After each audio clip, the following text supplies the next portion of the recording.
hard to find it. No matter if it's SIEPA or the government homepage, why is it so hard? I mean, these figures are cold. So all the figures we have heard today. So for example, on the corporate profit tax rate, this is available on every side. Right. That's right. Yes, that's right. And everything. The unemployment rate also. If you're talking about renewable energy data, for example, the slides that I've shown and the statistics that even Branislav showed, those come from the mostly from the Ministry of Energy and Mining. Listen, guys, you have to understand the bureaucracy in Serbia. I mean, the administrative people who work in the administration, they obviously have to change. Obviously, we are in the transition process. So, what you're doing now is you know, trying to find the appropriate data can provide to be difficult. For example, especially in the Ministry of Energy and Mining, which is a very old-fashioned ministry and one that needs to change as soon as possible. The data that they have, and for example, I think the graph that you showed, they come from the research, I believe, done by the World Bank or by some other institutions. So for certain aspects of economy, the data is difficult to find. But if you go to the consulting houses that do renewable energy, you will be certainly able to get a very direct portfolio, you know, about what's happening, where's the wind, where's the solar, how to get licensing and so on. So some information you can find. A lot of the efforts of my agency and the people who work in my agency is actually getting the data, trying to understand it, you know, and trying to find a way how to do it. And we did. I can tell you that for a number of sectors, the data that we have, we don't use the statistical office of the Republic of Serbia, we use our own analysis. For example, the one that you showed on the automotive, we asked 100 automotive companies, guys, what are you producing, how many people you have, what's your turnover, and then we make an analysis. Is there another source except of SIEPA? I mean, is SIEPA the only one address? No. Or what addresses would you recommend? Well, depending on what you're interested to find out. You know, if you're looking in the energy sector, obviously you need to go to the Ministry of Energy and Mining Agency for energy efficiency and other bodies. But I know that. So let me just finish. So the point is, depending on the data, you can use various sources. Does this data cost anything? I mean, for us it was hard. We could. What was hard exactly? We could buy a lot of data, but it costs something. Which so specific?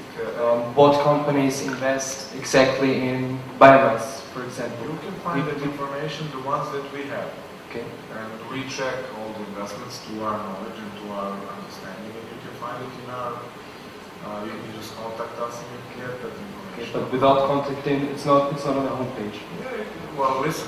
The point is that there are some things that we don't want to put everything on the homepage. For first, it's too demanding on the visitor, and then secondly, you obviously want somebody to contact you. You just don't want to give all the information to you. And don't forget, there is also a consultancy business as well in Serbia, and some people are trying to sell their knowledge To earn money. and to earn money, of course.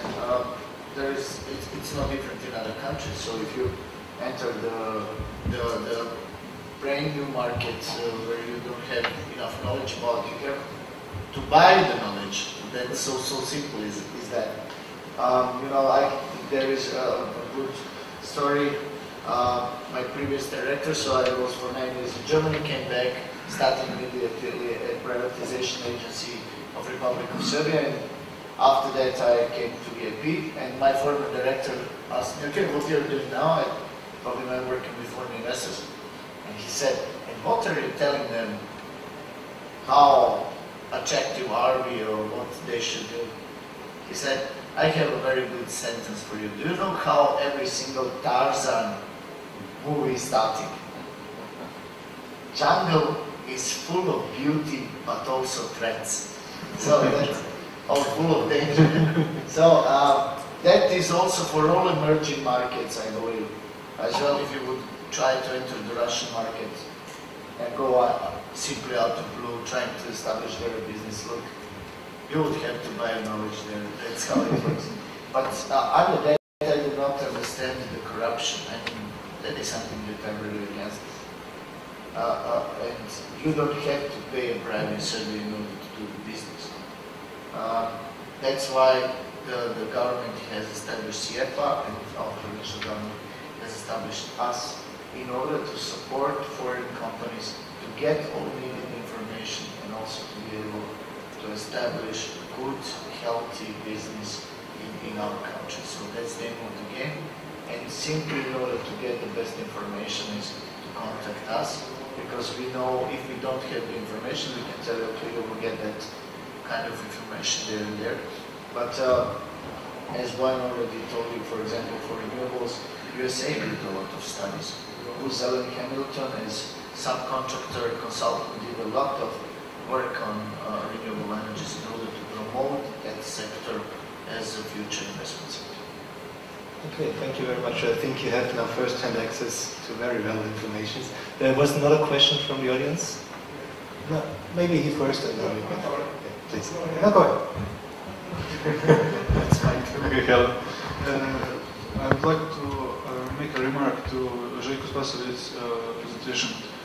You said that there are about 856 locations for small hydropower plants, but according to new data, which are we going to show on Friday, they are over 1,000, as much as we find out, and you can use all of them, which are not in Katastar, if you get all the licenses. Thank you for that. I have to state at this point that the research we conducted was the beginning of the year 2010 when the volcano erupted, and so the data, of course, it could happen that some figures are not up to date, but it's interesting that there are more than 800.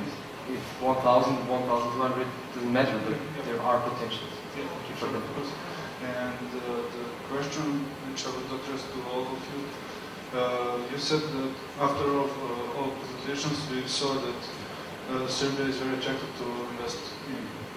We saw that we have a small cost of labor, lowest tax rates in whole Europe, no customs for export in Russian Federation, and so on and so on. Okay, what's the problem with the investments in Serbia? Why do we not have more investments than now? Why the situation in Serbia is so bad currently? What's the main problem? Well, listen, first of all, if you want to give conclusions, bad works and so on, I think they need to be substantiated in comparison to benchmark with others. Certainly, the situation is not perfect. Of course, it can be much better. But listen, I can tell you, I can even name the company, but it really doesn't matter. And it's not only one, there are a number of companies. They told us, literally, if you were just able to see where we invested in Slovakia, in a godforsaken part of Slovakia where there were only farmers around, with poor infrastructure and so on. But Slovakia was a candidate country at that time to join the EU. Everybody knew exactly when Slovakia is going to be a part of the EU. Slovakia, I'm just using it as an example, but it goes for all the countries, including Romania, Bulgaria, and others. Slovakia didn't have a war in the 90s. Slovakia doesn't have image problems like Serbia had. And I can tell you, and the investors, you know, the interviews that we conduct with them, and Branislav can certainly, I guess, substantiate this, is that the situation in reality is much better than anybody expects. And getting this image barrier broken is very difficult. Listen, I know I've been working in SIEPA for 5.5 years, all of this time as investment advisor or deputy director, but also working with investors. And if you would believe the kind of, you know, in 2005 you say Serbia, doors are slammed. They don't even want to listen. 2006, 2007. So the things are changing. I think that the most important thing for Serbia definitely is a strong EU accession path with real life goals and real life dates. I don't agree with His Excellency that it doesn't matter if it's 2015 or 2020. It certainly does matter. It doesn't matter from a perspective we will become a member, but if you're a company, if you want to plan your 5-year, 10-year plan, you certainly want to know when Serbia is going to be in the EU, because when Serbia comes in the EU, certain things will change. Maybe to the better, maybe to the worse for their business operations, but they need to understand this. So, I hope that after this year, we'll be able to say that we're a candidate status and to use 2011 and 12 to strengthen our position and to get a response from the European Union in a sense of what's happening, when is that going to happen. Thank you. Okay. Do you want to respond to this? Yes. So I don't know how much time is. We have another 10 minutes left, so I think So I can one speak response for per at question. least, to answer that question, I can speak for at least 1 hour. 10 minutes. Please. But let's try to stick it to make it short. To answer straight to your question, the biggest challenge that we had in previous. So first thing, let's start from there. You have to understand that our business is something that we are doing today, and what will bring results in 2 to 3 years. So everything that we have missed in previous times, and we are here on the faculty, so we have to speak honestly and to explain the situation. We have assassinated our Prime Minister. We made the war for 10 years. We had three very difficult in the history changes that we made on our own and that have influenced very much our economic development. The first one was 1990, where we have lost the market of former Yugoslavia of 23 million people and have downsized that perhaps to 10. Then we did 1992, we got economic sanctions, where we have, even at that point of time, if we have exported, and we have then downsized that market to the real 10 million and only. And then we had 1993, where we had inflation of 110,000% per month. So when you collect those three numbers, I see you do not believe me, those figures are unbelievable. So when you take all those three things together, you have lost your running capital in all public enterprises.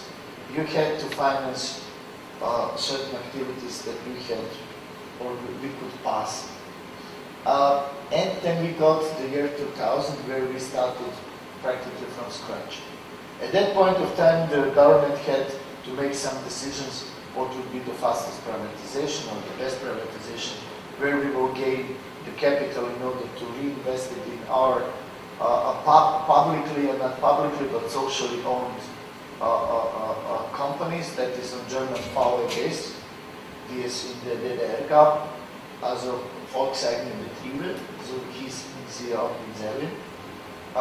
So that is the outgoing point.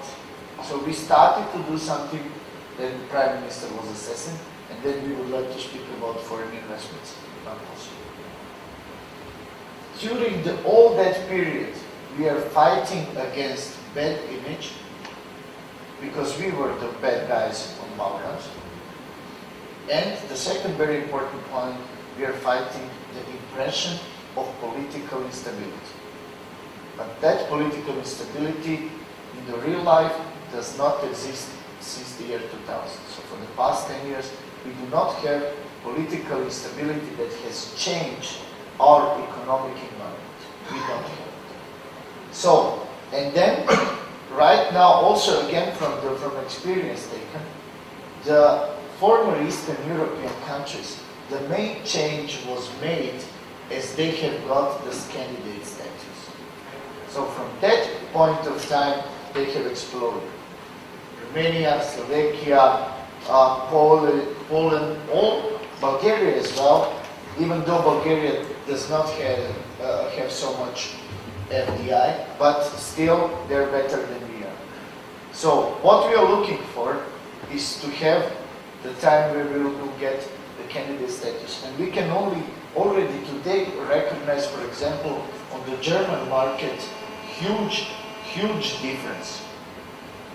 Huge difference when you're speaking to the German investor is today comparing to 1 year ago. 1 year ago,